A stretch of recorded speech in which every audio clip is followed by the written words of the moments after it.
We are live answering the most brutal, hottest questions around tech sales from Reddit. My name is Justin J. Johnson. If you don't know who I am, and I run Software Sales Coach, which is a company that's specifically designed to help companies and reps unleash their full potential. But enough about that. I thought about, hey, what can I do to help give some value out there? And I figured, why not go live? Reddit is where so many people go to get their questions answered, and it's anonymous. So why not go in there to answer the most burning questions that are happening in Reddit in real time so that you could see that? So if you're watching this, if I'm coming in loud and clear, throw a comment. Let me know you can hear me. Let me know you can see me. Let me know where you're coming in from, watching from, if we're live. And if you have questions, throw them in the chat yourself. I'm going to be going through the hottest questions from Reddit, but that doesn't mean I can't answer questions for yourself that are watching. And I'm going to go as long as I can. I got a sleeping baby right now. He's a newborn. He's 3 months old. So you know how that is if you have kids. So if he wakes up, I literally got the monitor right here. So if he wakes up, then we're going to have to cut this bad boy when that happens. But I'm going to go through as many questions as I can, to help give some value. So again, let me know if you can hear me. Let me know if I'm coming in loud and clear. It should be on, YouTube, LinkedIn, Instagram, TikTok, and even X, Twitter. So I'm trying to go across all the platforms. So also, if you are watching, let me know which platform you're watching from, because that'll help me know, if it's coming through. Okay. And if there's any issues with the audio, again, I'm a one-man band. I want to make sure I'm delivering some value. So let's get into this. So first question, and just for some context, this is just for this week. Okay, these are the top questions in tech sales this week. So I'm going through all the ones that have a question mark in it, through the question, context, and give you my thoughts and point of view as someone who's, former number one rep at Salesforce, scaled multiple companies. I was a CRO, and now I run Software Sales Coach and have accelerator programs. So first question from T Nervous. Does anyone in this industry like their job? Now, I'm not talking about passion. I constantly see posts about people complaining about burnout, wanting to leave, etc. There's a reason why top salespeople get paid well, and it looks like it's to eat a lot of shit. But the overwhelming number of people post, complaining about their jobs in the space is pretty alarming. So in that sense, does anyone actually like their job? So I'm going to give my perspective as someone who was in tech. He was a seller, as a leader, and obviously he's very close to tech as a consultant and as an advisor right now, because I work with hundreds of clients, both individual contributors as well as companies. And there's a lot of people in tech that actually like their job. There's also a lot of people in tech that hate their job. I think the point of view is going to typically come from, number one, how well you're performing, right? I looked at a study recently, and it said, in 2024, they did a study across, I think it was like 500 sales teams. And across the 500 sales teams, only 1 in 10 of them were on track to hit their number for the year. So think about that. So 9 out of 10 teams were missing their number. So morale's going to be low. People aren't going to be having fun there. And then also, there was another study that I looked at that said, I think it's like 75% of reps or 70% of reps are missing their number, right? So you have teams that aren't hitting their number. You have reps that aren't hitting their number. On social media, what's the number one thing that you see? Oh, AI is going to come and take everyone's jobs. How can I replace my sales team overnight with AI? So of course, it's going to create a lot of stress and anxiety for everyone there. But the unfortunate reality from my experience, every time I struggle with not enjoying myself, not enjoying the journey, it's typically because I was hitting a plateau. I wasn't growing in the manner I wish I would like. So the reality is there's plenty of people that do like their job, but majority of people are not probably enjoying the job because, in sales, it's, you're signing up for a number, a quota. And if you're not hitting your quota, that means you're not making the money you want to make. And if you're not making the money you want to make, of course, you're not going to be having fun. So that's the unfortunate reality. But that doesn't mean there isn't a lot of people, hundreds of thousands, that are having a blast because they are hitting their quota. They are making great money. They are getting promoted. They are taking control of their destiny. right? Just depends on which bucket you fall into. All right. Next question. That was a good one. And if you like that, throw a comment below. If you disagree with my answer, throw it in the chat.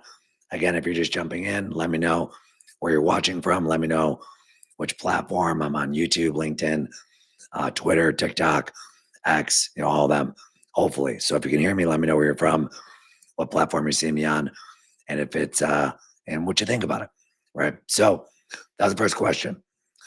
Let's keep the ball rolling. I'm going to keep going until my baby wakes up. So what is one piece of sales software that genuinely changed the game for you? I'm going to give my answer, and it's a very bland answer. It's not going to be sexy, but I'm going to explain why. And it's CRM. So everyone knows what CRM is in the tech space.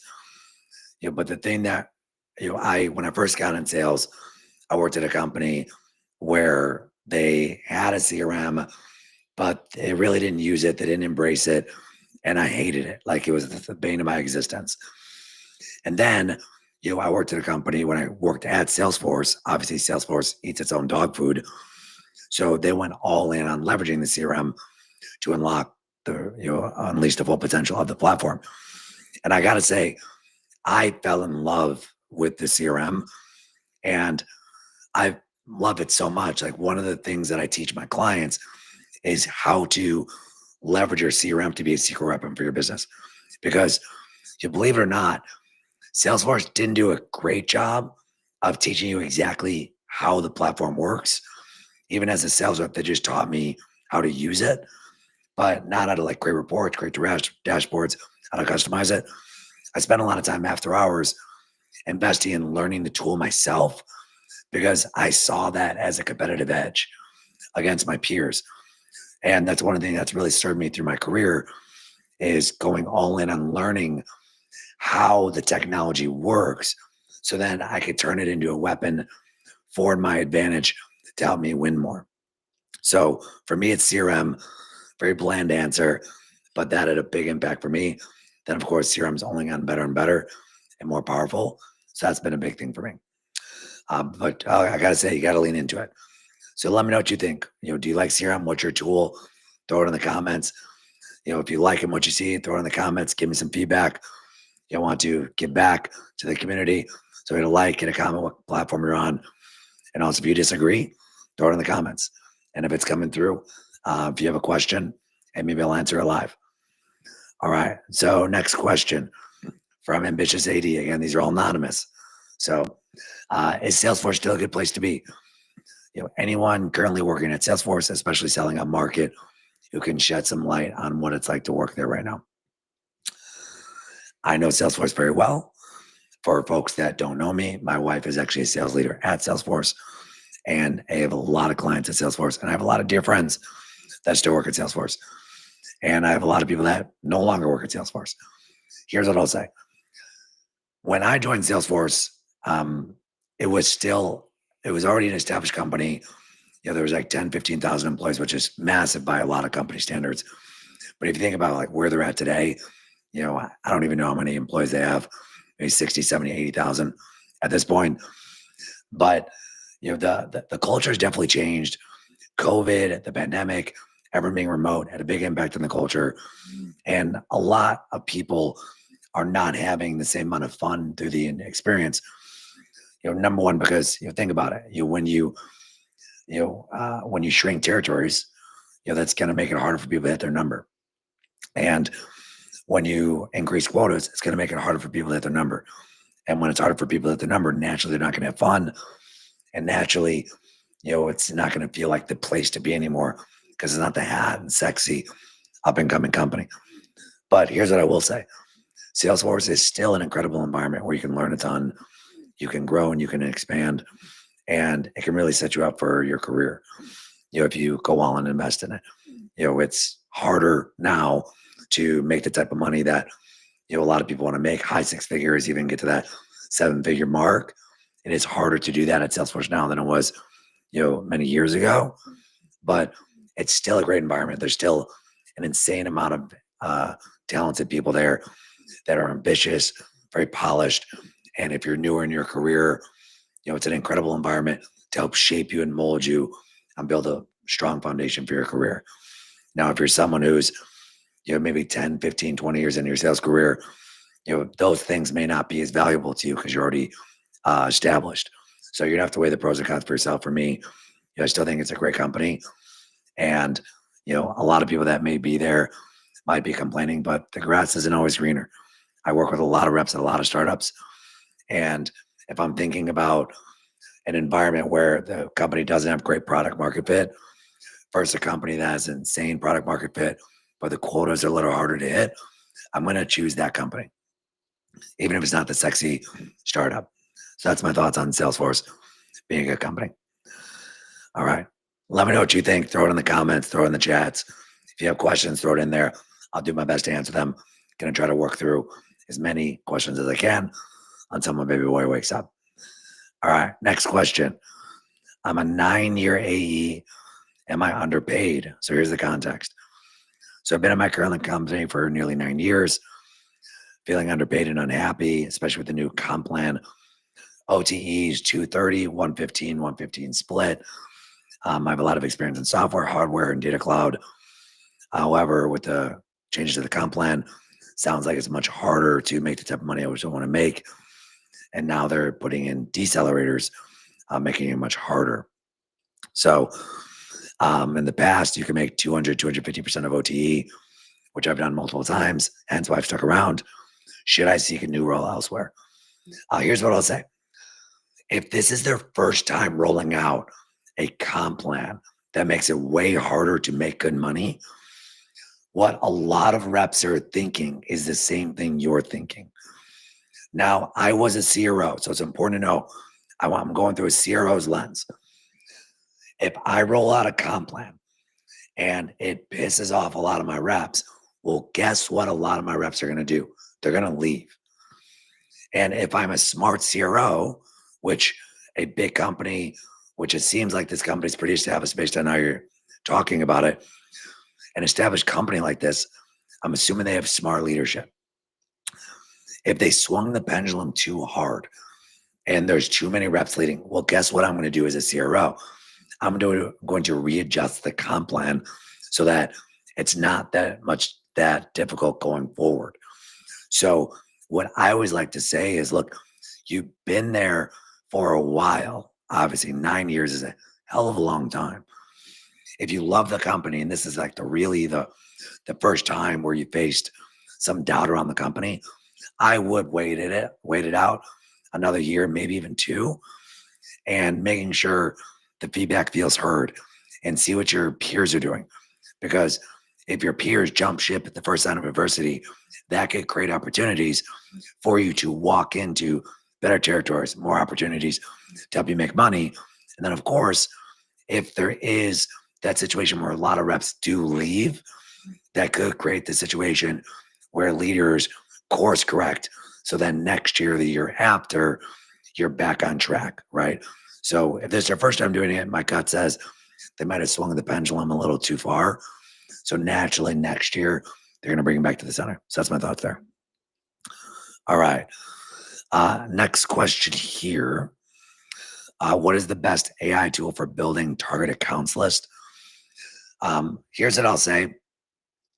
From the AI landscape, the combination of Gemini, ChatGPT, and you combine that with things like Clay, you combine that with massive data providers like Apollo or ZoomInfo.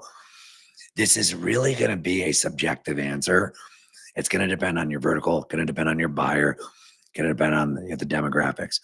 All of those things are going to impact how good of the data quality is that you're going to get. So I'm actually going to punt my answer to this, because if you use a combination of all the big names that I just called out, you're going to get pretty solid quality. It just comes down to what your preference is here. All right. But if you're watching this, throw it in the comments. What's your favorite AI tool to help you building target account list? Throw it in the comments. And if you're seeing me live, let me know which platform you're watching from. I'm on YouTube, LinkedIn, Instagram, TikTok, I think X, right? Let me know what you're watching on. And let me know if you disagree with what I'm saying. I'm always down for a healthy debate. And if you have your own questions, I'm going through the top Reddit questions on tech sales right now. If you have your own questions, throw them in the chat and maybe I'll answer them live. All right. So the next question from Aerospace ENG 43. And these are all anonymous.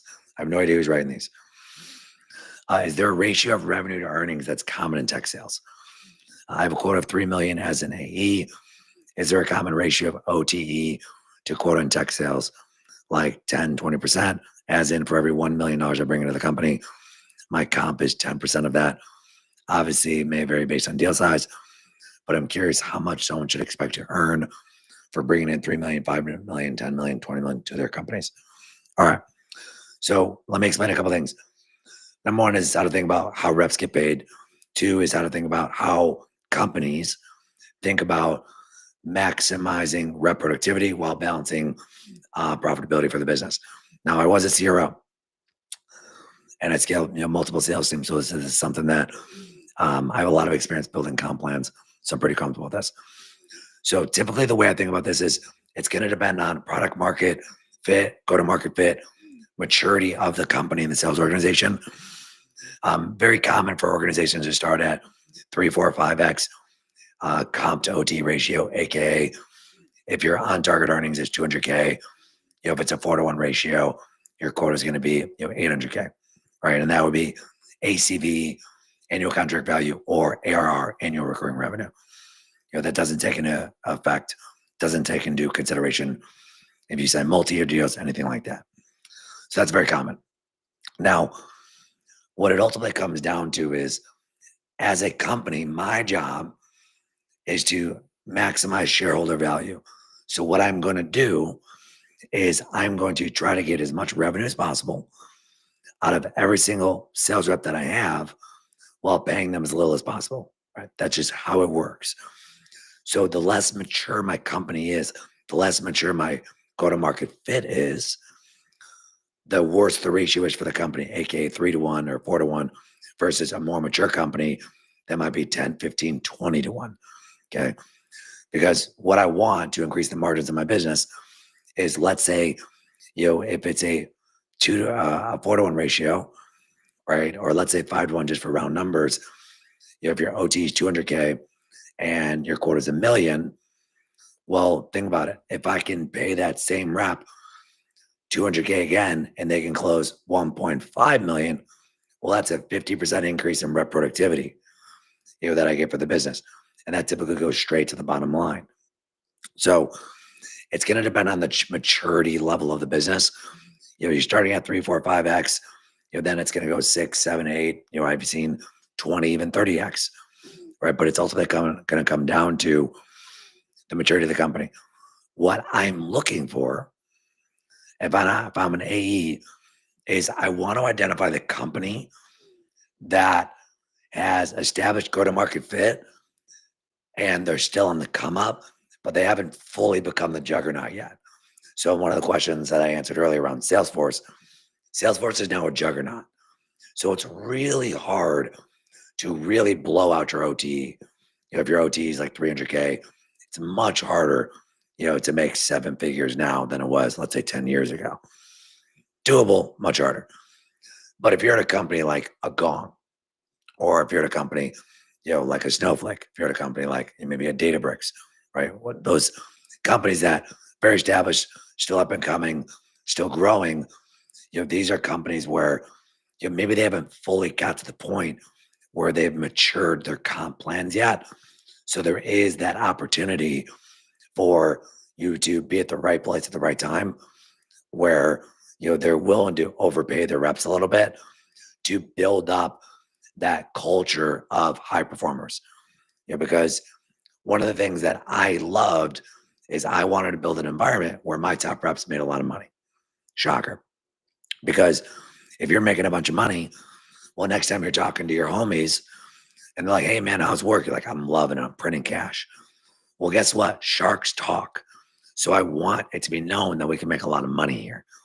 So when I'm really trying to ramp up my client acquisition or talent acquisition, and I have product market fit, I have go-to-market fit, and the margins support it, I'm going to be really aggressive with my accelerators.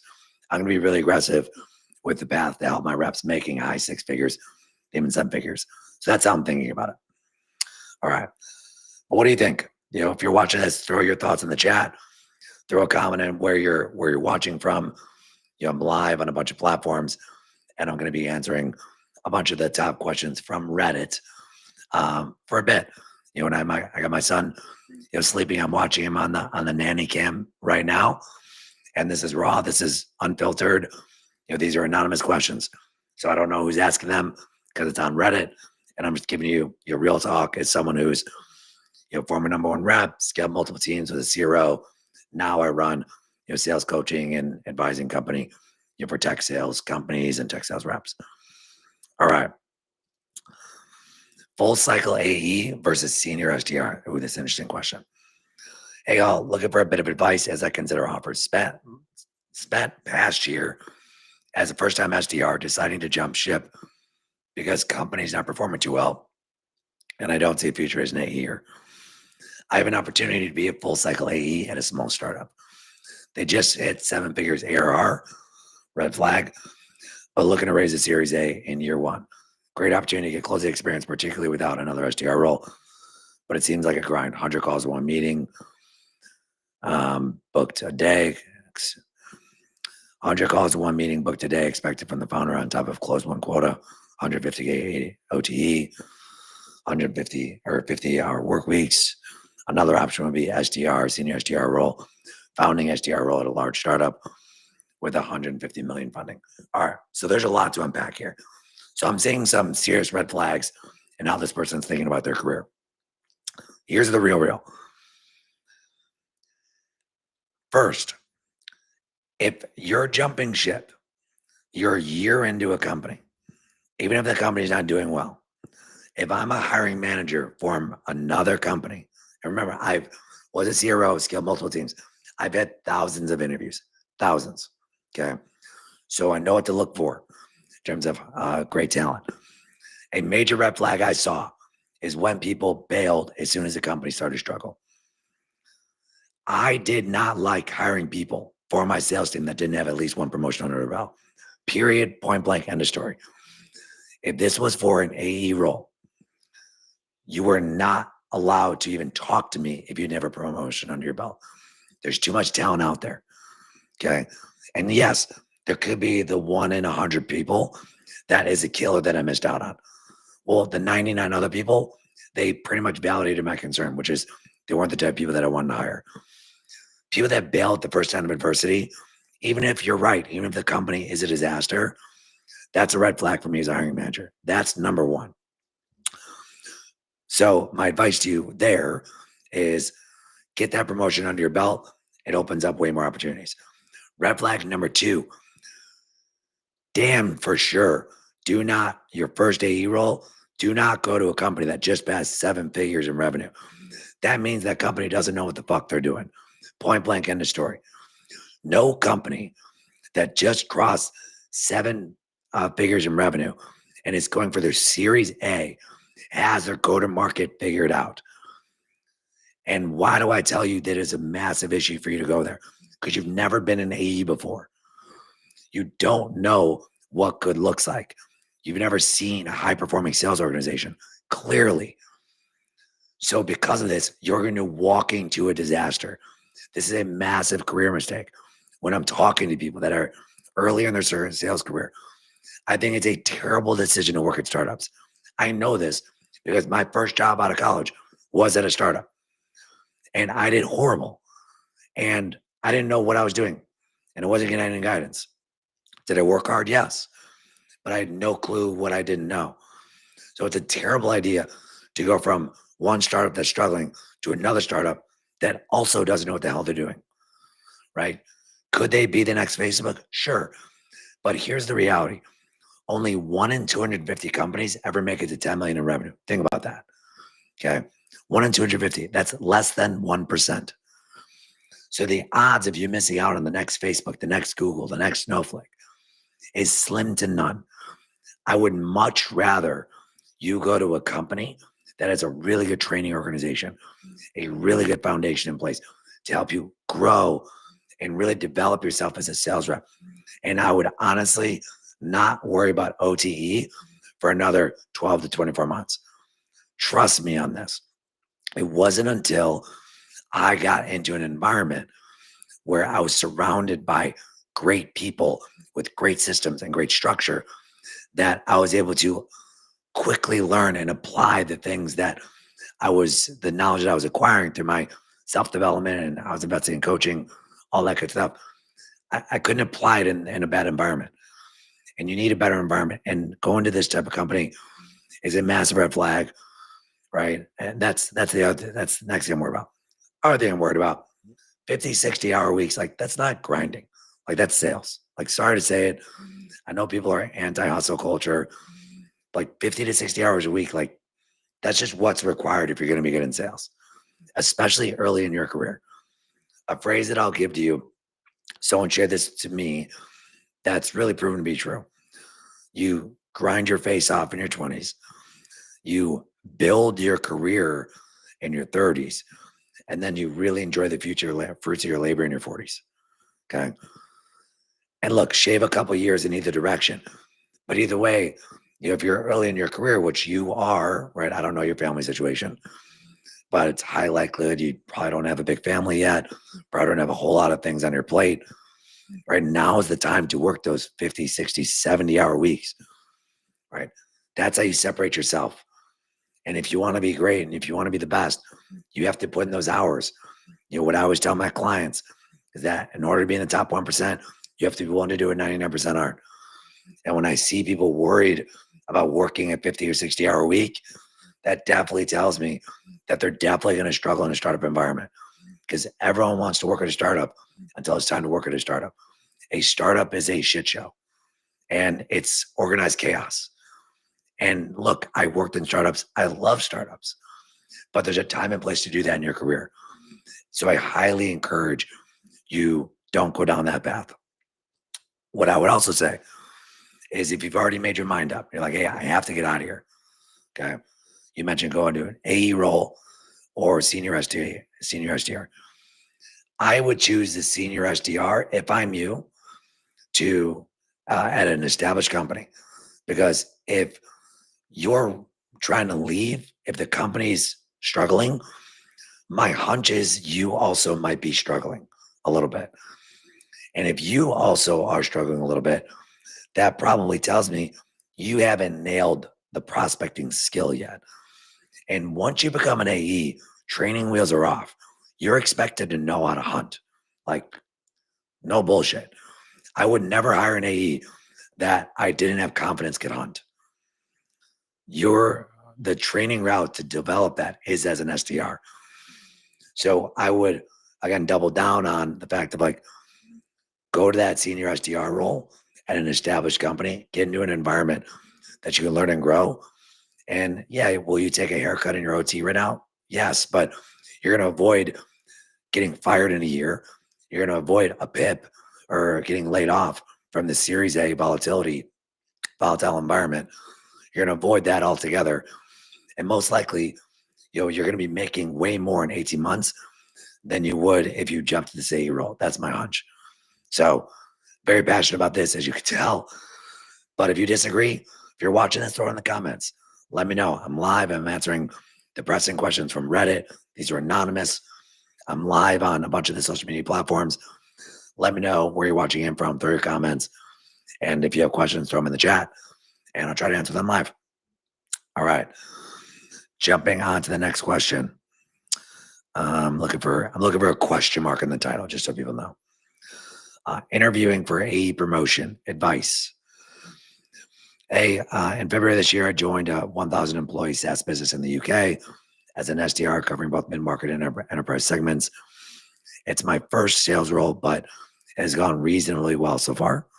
I recently pitched one of the sales managers I'm moving up to the AE position that has opened up on this small team segment, and they are receptive. I've now been invited to interview for the role. I appreciate that there is a limit to how much one can learn beyond actually getting down to it, but it would be really grateful for advice from the folks in here regarding this. All right.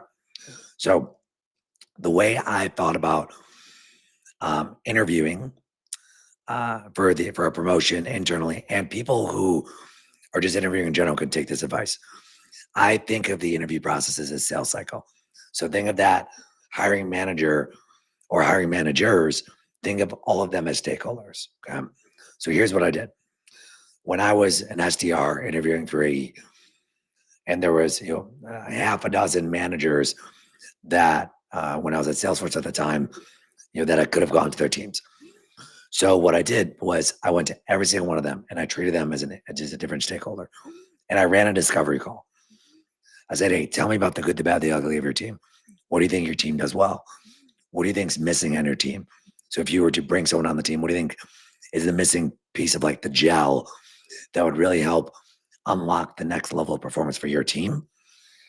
And when you think about someone who succeeds in this role, someone who fails in this role, you know, someone who ramps up quickly, help me understand the attributes of that person. And I wanted to understand from their perspective, hey, what are they looking for their team? What's their decision criteria? What are they looking for in the individual? And then after I got that information, I would ask for, hey, based on what you know about me, is there any concerns or objections you have around my background, my experience here at Salesforce that would prevent you from wanting me to be on your team? And I had that same conversation with every single one of the different stakeholders. And then by doing that, I showed them that I know how to do sales calls. And that's what they're looking for. They want to see if someone can run a deal cycle, can run discovery. And if someone who's an SDR has the foresight to run a discovery call with the hiring managers, that's probably going to be someone that I want on my team, because other internal candidates probably aren't doing that. And that was one of the reasons why, when I was up for interview, my numbers were very good. So that obviously helped. But when I was up for interview, they were all like, hey, we want you. Right. So there was a little bit of a competition, to get me on their team. But the advice I would have for you is like, treat it like a sales cycle. Think of the different hiring managers, if there's one or two, whatever, treat them as stakeholders and do the discovery, see what objections they have, and go address the objections. All right. That's my advice for you. Folks, if you're watching this, what do you think? Throw your comments. Do you disagree? I'd love to hear some advice if you have for this gentleman or female. Actually, it's anonymous. I don't know who it is. But I'm live answering questions. This is the top questions on Reddit from this week in the tech sales forum. Okay. All right. And if you don't know who I am, I'm Justin D. Johnson. I run Software Sales Coach, and we have accelerator programs for reps, leaders, companies to help everyone unleash their full potential through systems. So, and if you're liking this, throw a comment, hit subscribe, give me a follow, and I'll do more of this. But I'm trying to give value in the easiest ways possible, as unfiltered, as raw as possible. All right, next question. 2 SDR job offers. Do I negotiate? All right, I have 2 offers for entry-level SDR positions. My only work experience so far is in AE at a super tiny startup where I handle the full sales cycle for the SaaS product. I'm a new grad still as well. One offer is from Rippling 105K OTE. Reviews are not good, but overall rated well on RepView. Okay. And the other is from Vanta, 95K OTE. This is my chance to break into corporate tech sales. So I don't want to mess anything up or have offers rescinded. I spoke to someone at Rippling who says their OTE is 110K. So I was thinking to ask for a match with either a 5K sign-on bonus or 5K added to the base if I go with them, or ask Vanta to match my 110K offer. All right, here's what I'll say. 105K versus 95K versus 110K. So first thing I want to do is I just want to do some math for you to help you break this down. So let's say it's 105K versus 95K. So that's a $10,000 difference right here. So let's divide that difference by 52 weeks. Okay, because that's 52 weeks in a year. That's $192 a week. Think about that logically for a second. You shouldn't make a decision on which company you should go for based on $192 difference. And that's pre-tax, right? So it's probably half of that when you think about post-tax. I made this mistake when I was early in my career, I had one decision criteria. Whoever had the highest OT, I took that job. I took the job and it was a disaster. Don't be like me, be better than me. What I would say is, but before you talk about the money, if money wasn't a part of the equation, what company is going to train you the best, develop you the best, and set you up for the best success? Because $192 a week, that's not material. The better situation, that's got to be your number one focus. Okay. So I just want to get that out of the way to understand like this isn't a lot of money when you really break it down on a weekly basis. $10,000 sounds like a lot, but that's why you want to break it down in a week because that can help you take the emotion out of the equation. What I would say is, let's say Rippling or Vance is the company and you want to negotiate. I have no issue with the negotiating. Just do it objectively and do it based on research and expectations. Okay. Because when someone comes in a negotiation for increased compensation, and I could tell they're just emotional and they just want more money, that's gonna actually lower my perception of that candidate. If they just say like I want more money because I want more money, and there's no real data or facts or proof behind it, I've actually pulled offers off of candidates that I really liked because they handled it uh, basically as an amateur. So that told me a little bit about them. So I was actually grateful that they did that because I avoided a hiring disaster. But if someone came in the door that I was genuinely excited about, and they said, "Hey, based on what I'm seeing in the market, based on the situation of like I have another offer, I want to be fully transparent around that. You know, the 95K offer that is a little light. Is there anything that would prevent you all from getting to 110K? Because that's what I'm seeing not only with my other offer, but as well as what I'm seeing with the market." Okay. And if they're excited about you, they're not going to rescind the offer because of that. Now they may say no. I asked for an increase when I tried to get hired at Salesforce, and they said, "Pound sand, we're Salesforce," right? So, but I had to ask. Um, but there's nothing wrong with that. They're not going to pull the offer. The only way they'd pull the offer is if you handle it unprofessionally and they feel like you're giving them the runaround. So just be clear in the company that you want. Be clear that you want it for the right reasons. A 5K, 10K, even 15K OTE at this stage of your career, like it's not a big difference in the grand scheme of things. I promise you that. So focus more on the company that sets you up for 3 years, 5 years from now. Otherwise, you're going to make a bad decision like I did early in my career and join a company for the wrong reasons. So I hope that's helpful. And if you're watching this, throw your comments. Let me know what you think in the chat. If you have questions, throw in the chat as well. I'm answering the top questions from Reddit from this week in the tech sales forum. And I'm going to keep going until my baby wakes up because I got my baby on the nanny cam right now. And so far, he's still sleeping. So we're still good to go. So I'm going to keep going. All right. AI tools that find and research companies using specific tech. There was already a question around that. You can watch the stream earlier that already addressed that question. All right. The SaaS struggler. I like the username here. Start over as a BDR at an AI category leader or take the AE promotion at my SaaS data startup. All right. I'm just going to give you a quick and dirty answer here.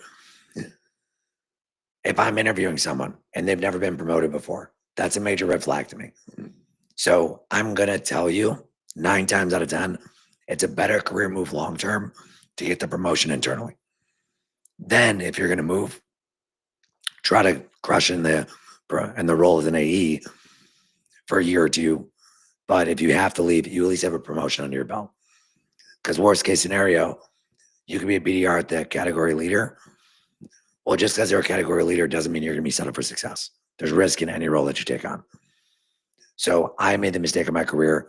I left roles where I had a promotion on the table and I got a little greedy.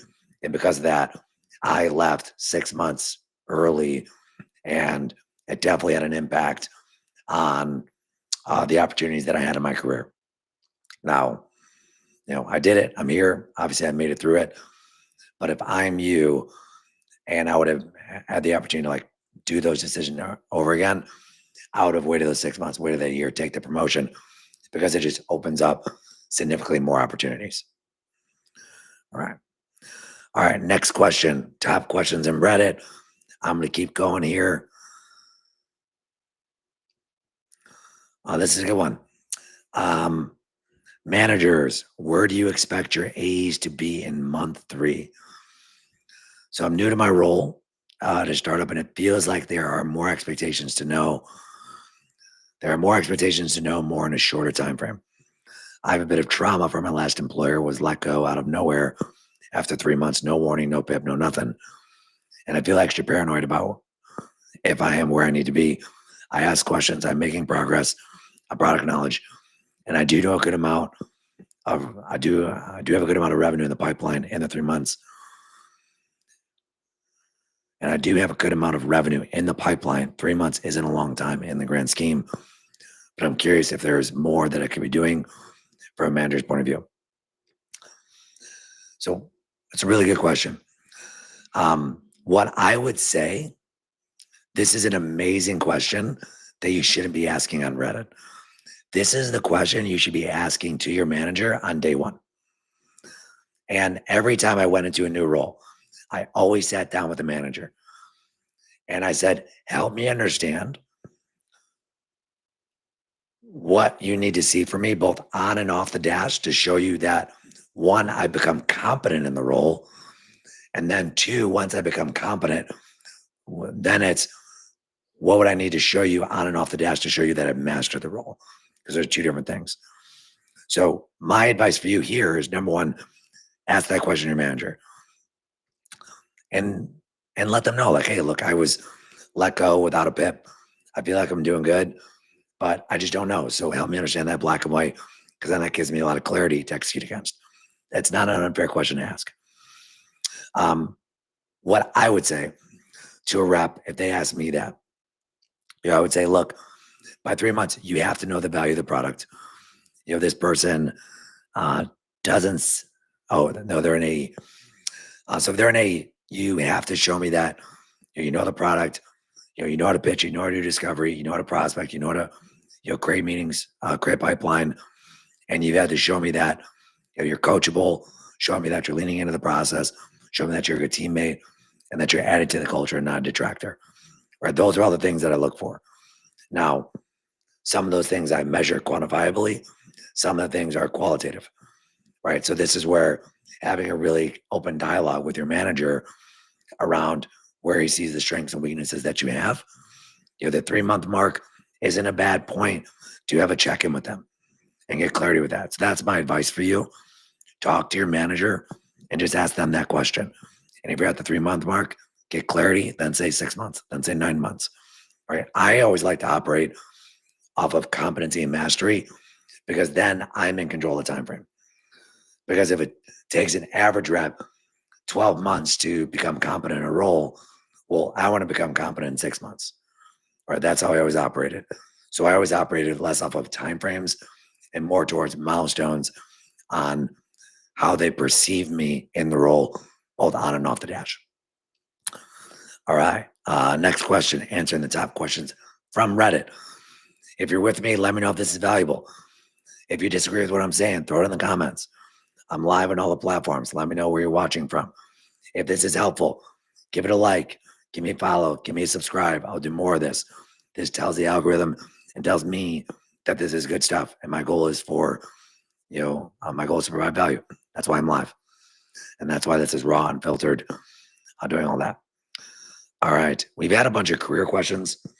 So I'm going to skip some career questions around picking roles and jump around. So, all right. Question here by Virtual Animal. Anyone ever make $1 million in 12 months? 2 recruiters reached out to me this week, hyping up that multiple reps made $1 million this year or last, despite rep view rankings of 35% hitting quota. I've seen a few lucky bastards make 800K, never back to back, but I've never seen $1 million. Long story short, people make it. You got to be great in your role. You have to make sure that the comp plan supports that. the reason why it's so hard to hit 1 million in your W-2 income as a tech sales rep is many times the environment doesn't have the comp plan to support it, because you're not going to see an OTE of $1 million. At least I haven't. If there's a company you've seen out there, let me know. Throw it in the chat. I love to talk to them. But I've yet to see an OTE of $1 million. So the way you're going to get there is hitting 200, 300, 400% of your quota and maxing out the accelerators. So it comes down to make sure the comp plan supports it. And of course, you have to have the skills to execute in that environment. And then, of course, in this environment, you're selling a market. It's very rare, very, very rare for someone to not be selling like high mid-market and enterprise to make 7 figures. Definitely doable. I've seen it. And it's still happening every day. I had one of my clients help them get there last year, actually, now that I think about it, for it. So, all right. Next question. All right, this is an interesting one. Should I take a pay cut and move from AE to CSM? It's a really interesting question, because the context here is burnt out in the current AE sales role, exhausted with the stress and frequent travels, have had PIP suggested consistently by sales manager previously. Should I move to customer success, or would it be the same burnout, just with lesser money? Appreciate any feedback from those who transitioned or are considering to make a similar transition. So here's what I say. I've never been a customer success rep. I was a chief revenue officer, and as a chief revenue officer, I ran customer success. Here is what I will say. This is no bullshit. Sales leaders or customer success leaders, really good ones, like, they're not going to tell you this. But I would never hire someone as a CSM that failed as an AE, because 9 times out of 10, again, 1 out of 10 I was wrong, but 9 times out of 10 I was right. 9 times out of 10, the same reasons why they couldn't hit their goals and succeed as an AE were the same reasons why they couldn't succeed in customer success. Because customer success, you still have stress, you still gotta upsell, you still gotta do renewals, you're dealing with CSAT issues, you're dealing with a bunch of stuff, right? You're still dealing with that. So there's still pressure to deliver, right? Could it be a little less pressure? Yes. But what I would say is, if what I hear is you're trying to make this transition for the wrong reasons. Getting in CSM because you're struggling in sales, that doesn't solve the problem, right? I would double down on investing and learning the skills to become a competent AE, because otherwise you're just going to transition that burnout from sales to customer success. And that's the real. Like, I know a lot of people that have transitioned, a lot of people that have left sales completely.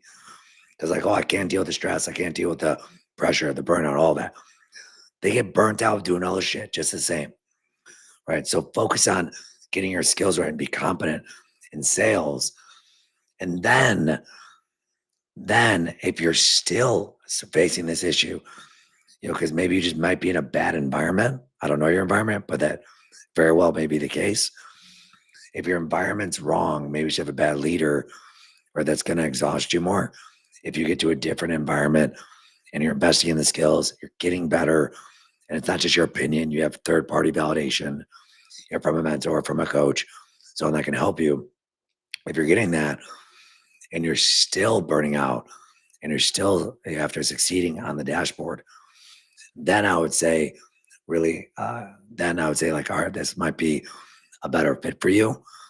But if I'm a leader in the customer success org and I hear that someone's just trying to avoid the pressure and avoid the burnout to come over to customer success, that's a red flag to me as a hiring manager. And like, that's just real talk for you. So I hope that's helpful. If you're watching this, if you have different opinions, throw it in the chat. Love to hear it. All right. Top questions from Reddit and tech sales from this week. Can answer a couple more here.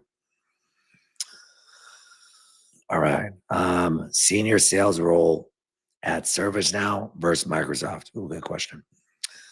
Any feedback on comparing for earning potential with senior sales roles at now, like a client director role versus Microsoft running a large account, or part of the large account team selling AI slash Azure. Any other feedback from those who have been in those roles?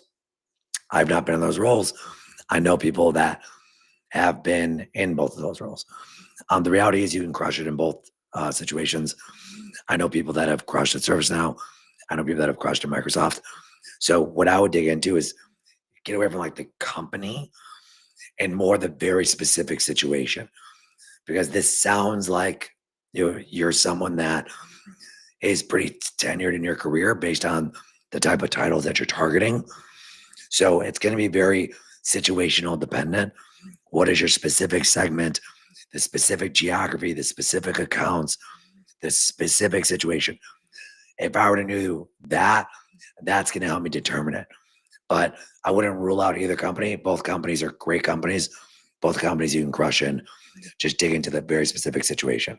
Because once you go up market to that level, it is very situational of what makes or breaks earning potential there. All right, next question from the top questions in tech sales from Reddit. These are anonymous. I'm seeing these from the first time, just like you are. All right, gonna jump into. Ooh, this is an interesting one. From B2C closer to B2B SDR, did I make the right move? Feeling stuck. Hey everyone, I'm looking for a bit of guidance from anyone who's made the jump from B2C closing roles to B2B SDR roles, especially at early growth startups. I came from a strong B2C background, full sales cycle, direct revenue impact, $1 million in tuition sales, working fast and hands-on. After moving to Canada, I needed work urgently. It took what looked like a great opportunity, a new business, enterprise SDR at a high growth startup under a global parent brand. Product is great, one-to-one digitized executive coaching tied into the parent company's long-standing HR and talent services. All right. So what I'll say, the quick and dirty here is B2C, people commonly struggle transitioning to B2B because there's just more variables. B2C is like you're talking to the decision maker, you're talking to the, usually like the husband or the wife.